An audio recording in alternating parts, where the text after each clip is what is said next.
Hi, boys and girls. I am here to read you the last chapter, chapter 17 of Lion, the Witch, and the Wardrobe. We're going to find out how it all turns out. Remember back to yesterday's video when I read chapter 16 and Aslan and the rest of the creatures that he breathed on to bring them back from being statues have just arrived at the battle to help to help Peter and the others fight and hopefully defeat the White Witch. So we're here to find out if that indeed happens, or if the White Witch and her evil creatures end up taking over and winning the battle. So let's find out. So this chapter, chapter 17, is called The Hunting of the White Stag. The battle was all over a few minutes after their arrival. Most of the enemy had been killed in the first charge of Aslan and his companions. And when those who were still living saw that the witch was dead, they either gave themselves up or took to flight. The next thing that Lucy knew was that Peter and Aslan were shaking hands. It was strange to her to see Peter looking as he looked now. His face was so pale and stern, and he seemed so much older.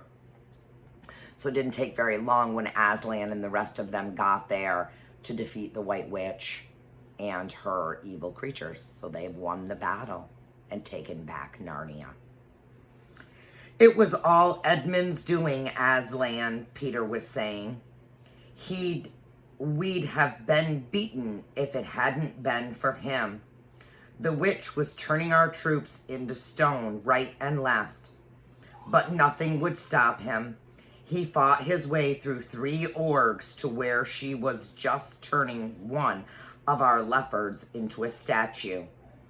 And when he reached her, he had the sense to bring his sword smashing down on her wand instead of trying to go for her directly and simply getting made into a statue himself for his pains. That was the mistake all the rest were making. Once her wand was broken, we began to have some chance. If we hadn't lost so many already. He was terribly wounded. We must go and see him. They found Edmund in charge of Mrs. Beaver, a little way back from the fighting line. He was covered with blood, his mouth was open, and his face a nasty green color. So he had been hurt when he attacked the witch and destroyed her wand. "Quick, Lucy," said Aslan. And then, almost for the first time, Lucy remembered the precious cordle that had been given to her for a Christmas present. Her hands trembled so much that she could hardly undo the stopper, but she managed it in the end and poured a few drops into her brother's mouth. "There are other people wounded," said Aslan, while she was still looking eagerly into Edmund's pale face and wondering if the cordle, remember that's like a sort of like a healing potion, would have any result. "Yes, I know," said Lucy crossly. "Wait a minute." "Daughter of Eve," said Aslan in a graver voice. "Others also are at the point of death. Must more people die for Edmund?" "I'm sorry, Aslan," said Lucy, getting up and going with him. And for the next half hour, they were busy, she attending to the wounded, while he restored those who had been turned into stone. When at last she was free to come back to Edmund, She found him standing on his feet and not only healed of his wounds, but looking better than she had seen him look. Oh, for ages. In fact, ever since his first term at that horrid school, which was where he had began to go wrong. He had become his real old self again and could look you in the face. And there on the field of battle, Aslan made him a knight. Does he know, whispered Lucy to Susan, what Aslan did for him? Does he know that the arrangement... Sorry, let me try that again. Does he know what the arrangement with the witch really was? Hush. No, of course not, said Susan. Oughtn't he be told? Said Lucy. Oh, surely not, said Susan. It would be too awful for him. Think how you'd feel if you were he.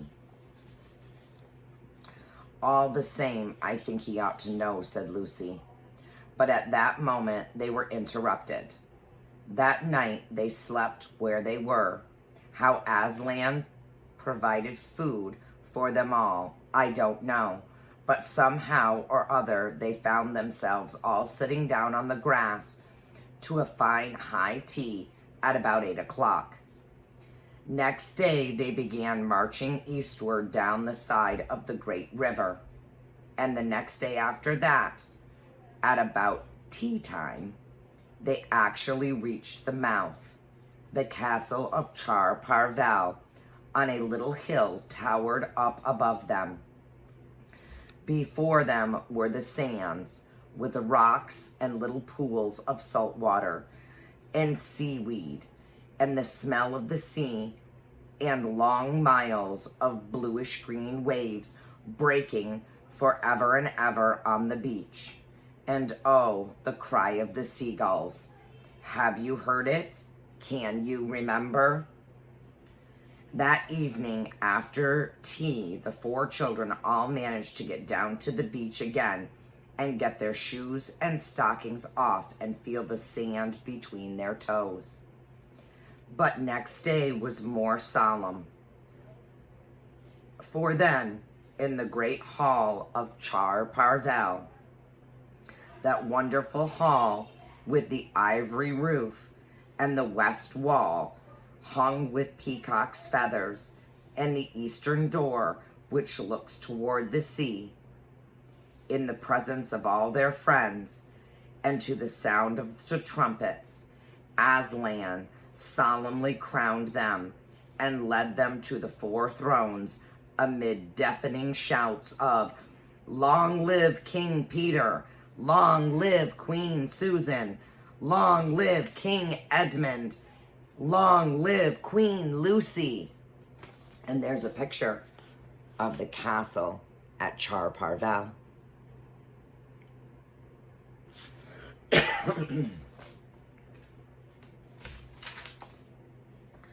Once a king or queen in Narnia, always a king or queen. Bear it well, son of Adam. Bear it well, daughters of Eve, said Aslan. And through the eastern door, which was wide open, came the voices of the mermen and mermaids, swimming close to the shore and singing in honor of their new kings and queens. So the children sat on their thrones, and scepters were put into their hands, and they gave rewards and honors to all of their friends, to Nos the fawn, and to the beavers, and giant Rumblebuffin, to the leopards, and to the good centaurs, and the good dwarfs, and to the lion. And that night there was a great feast in Char Parvel, and revelry and dancing, and gold flashed, and wine flowed, and answering to the music inside, But stranger, sweeter, and more piercing came the music of the sea people. So they were celebrating. They were celebrating defeating the White Witch and taking Narnia back and their new kings and queens. But amid all these rejoicing, Aslan himself quietly slipped away. And when the kings and queens noticed that he wasn't there, they said nothing about it. For Mr. Beaver had warned them. He'll be coming and going, he had said. One day you'll see him, and another you won't. He doesn't like being tied down, and of course, he has other countries to attend to. It's quite all right. He'll often drop in, only you mustn't press him. He's wild, you know, not like a tame lion. And now, as you see, this story is nearly, but not quite, at the end. These 2 kings and 2 queens governed Narnia well, and long and happy was their reign. At first, much of their time was spent in seeking out the remnants of the White Witch's army and destroying them. And indeed, for a long time, there would be news of evil things lurking in the wilder parts of the forest.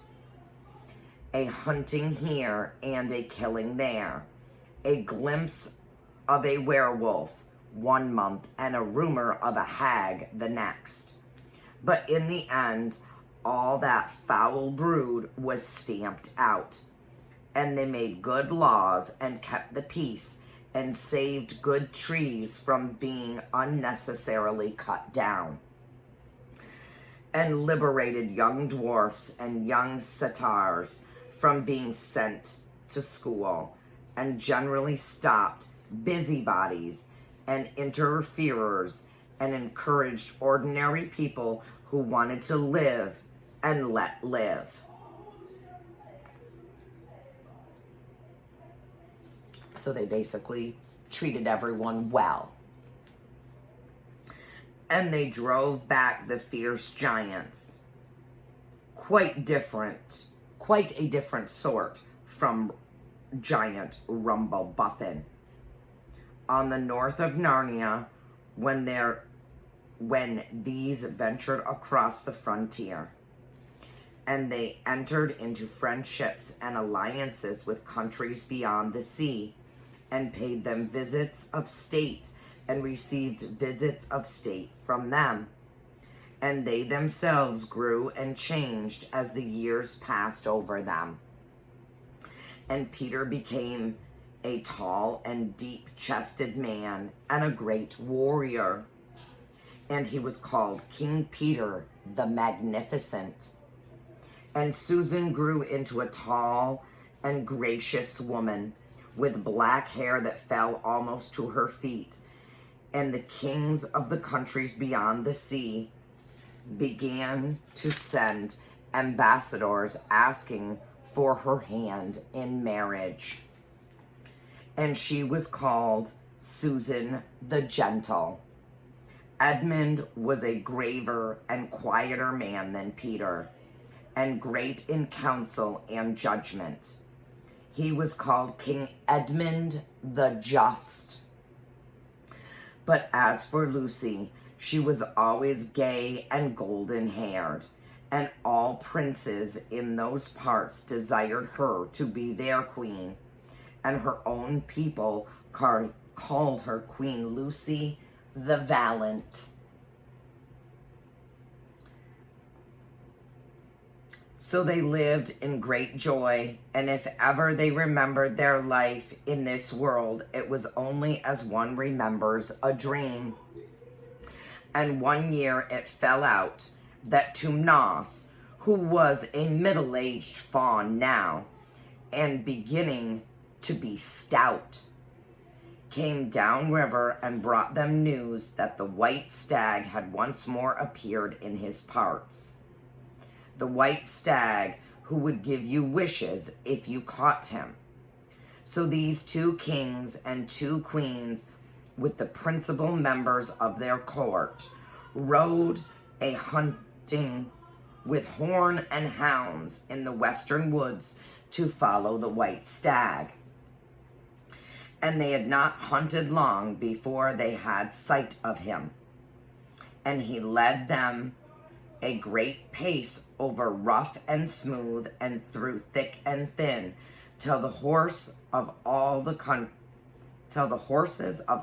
quarters were tired out, and only these 4 were still following. And they saw the stag enter into a thicket where their horses could not follow. They said, "King Peter," for they talked in quite a different style now, having been kings and queens for so long. "Fair consorts, let us now alight from our horses and follow this beast into the thicket. For in all my days I never hunted a nobler horse." "Sir," said the others, "even so let us do." So they alighted and tied their horses to trees and went on into the thick wood on foot. And as soon as they had entered, Queen Susan said, "Fair friends, here is a great marvel, for I seem to see a tree of iron." Can you maybe think where they are? A tree of iron? They had to go through the thickest part of the woods. Their horses couldn't make it, so they had to alight from them. That means they had to stop riding them or get down. "Madam," said King Edmund, "if you look well upon it, you shall see it is a pillar of iron with a lantern set on the top therefore." "By the lion's mane, a strange device," said King Peter, "to set a lantern here where the trees cluster so thick about it and so high above it, that if it were lit, it should give light to no man." "Sir," said Queen Lucy, "by likelihood, when this post and this lamp were set here, there were smaller trees in the place, or fewer, or none." There's a picture of them in the woods, following the white stag, so they can get their wishes. "This is a young wood, and the iron post is old." And they stood looking upon it. Then said King Edmund, "I know not how it is, but this lamp on the post worketh upon me strangely. It runs in my mind that I have seen the like before, as it were in a dream, or in the dream of a dream." So he thinks he recognizes the light post, the lamp post, is basically what he's saying. Like, I think I've been here before, like I'm not really sure. Somehow, like, I don't know why, I'm remembering this. "Sir," answered they all, "it is even so with us also." So they all feel the same way. "And more," said Queen Lucy, "for it will not go out of my mind that if we pass this post and lantern, either we shall find strange adventures, or else some great change of our fortunes." "Madam," said King Edmund, "the like forbidding in my heart also." "And in mine, fair brother," said King Peter. "And in mine too," said Queen Susan. "Wherefore, by my counsel, we shall lightly return to our horses and follow this white stag no further." So what they're saying is, and you know, they talk strangely because they're kings and queens now, right? And have been for years. They're remembering something about this place, and if they go further through past the lamppost, something is going to happen, but they're not really sure what it is. So basically, we better go back and get on our horses, and we'll follow the white stag at another time. Madam, said King Peter, therein I pray thee to have me excused. For never since we four were kings and queens in Narnia have we set our hands on any high matter, as battles, quests, feasts of arms, acts of justice, and the like, and then given over.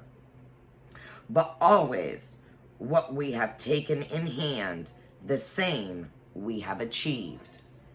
Sister, said Queen Lucy, my royal brother speaks rightly, and it seems to me we should be shamed if for any fearing or forbidding we turned back from following so noble a beast as now we have in chase. So basically, the others are saying to Susan, no, we're fine. We finally have the white stag in our sights. We've done all kinds of other things like battles and everything. We shouldn't be afraid. We've ruled Narnia for years, and we can do this. We can follow the stag and we can find him. And so say I, said King Edmund, and I have such desire to find the significance of this thing that I would not by my goodwill turn back for the richest jewel in all Narnia and all the islands. Then in the name of Aslan, said Queen Susan, if ye will all have it so, let us go on and take the adventure that shall fall to us. So all four of them have decided, you know what? Okay, if you want to do this, we're going to follow the stag. We're going to go through this forest, and we're going to see what adventure we can find. So these kings and queens entered the thicket, and before they had gone a score of paces, they all remembered that the thing they had seen was called a lamp post. And before they had gone 20 more, they had noticed that they were making their way not through branches, but through coats. And next moment, they all came tumbling out of a wardrobe door into the empty room. And they were no longer kings and queens in their hunting array, but just Peter, Susan, Edmund, and Lucy in their old clothes. It was the same day and the same hour of the day in which they had all gone into the wardrobe to hide.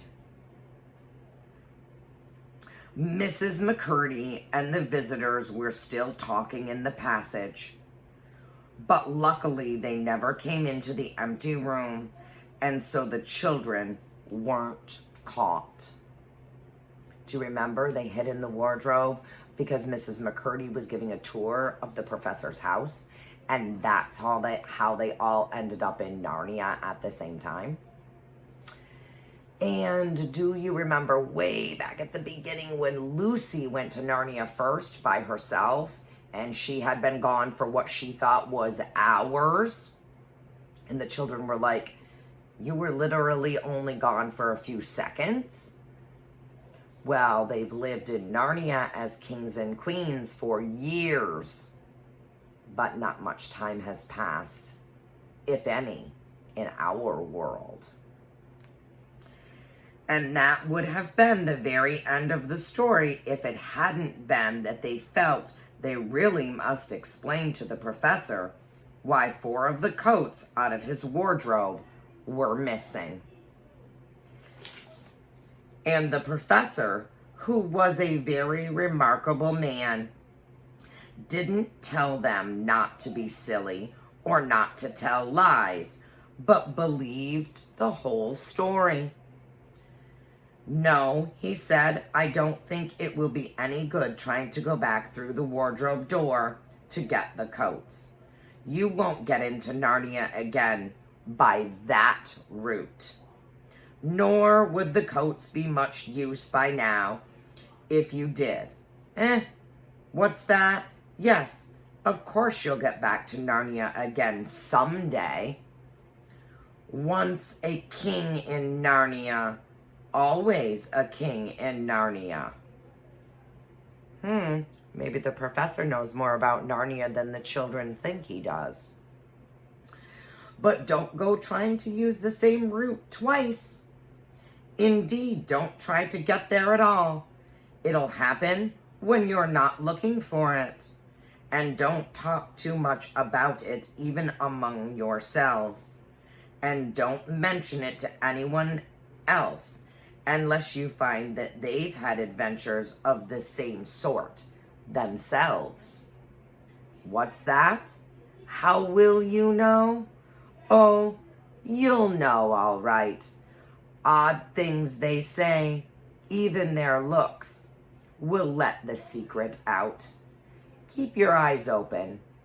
Bless me, what do they teach them in these schools? And that is the very end of the adventure of the wardrobe. But if the professor was right, it was only the beginning of the adventures of Narnia. And here's a picture of the children tumbling out of the wardrobe.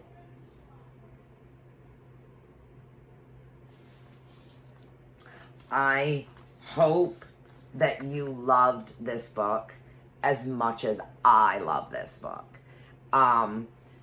Normally, of course, we would have read it in school, and it would have been a little bit different of an experience for you.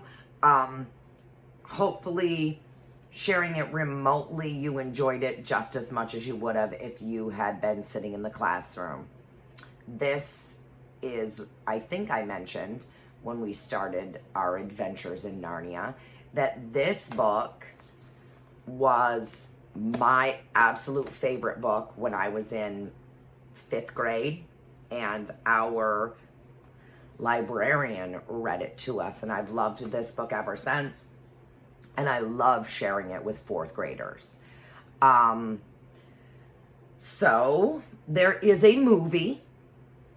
Normally I would show you the movie in the classroom, and if you have not seen the movie, certainly ask your parents if you can watch it. I'm not sure where you would find it. I don't know if it's maybe on like Amazon or Hulu or anything like that. I'm sure, depending on what you have at home, I'm sure your parents could help you look for it. I will tell you there are 2 versions of this movie. One is a much, much older version, and one is a newer version, and I'm not sure of the years exactly.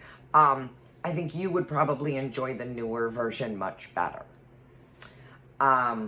So if moms and dads can help you sort of look for the movie, I think you'll enjoy it. And I think you'll see that some of the things in the movie, as with all books and movies, are very different, and some of the things are the same. So, a couple of things. You have lap book pages for chapter 17. There's actually this one and this one. There's some directions here. It's a little book. There's all those directions to make and fill out your final lap book pages so you can complete your lap book. And I do have a couple of questions for you to answer in Google Docs for chapter 17. So, number 1, what had Edmund done that had kept the witch from overpowering Aslan's forces. So Peter was telling Aslan about what Edmund had done. And what did he do? Number 2, what did Aslan do in the midst of the celebration? So they're at Charparvel, they're celebrating everything that has just occurred, and Aslan does something during that time.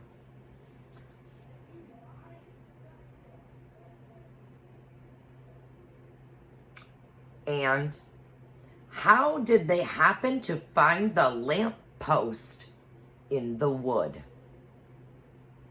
So those are the 3 questions that I'd like you to answer today in Google Docs.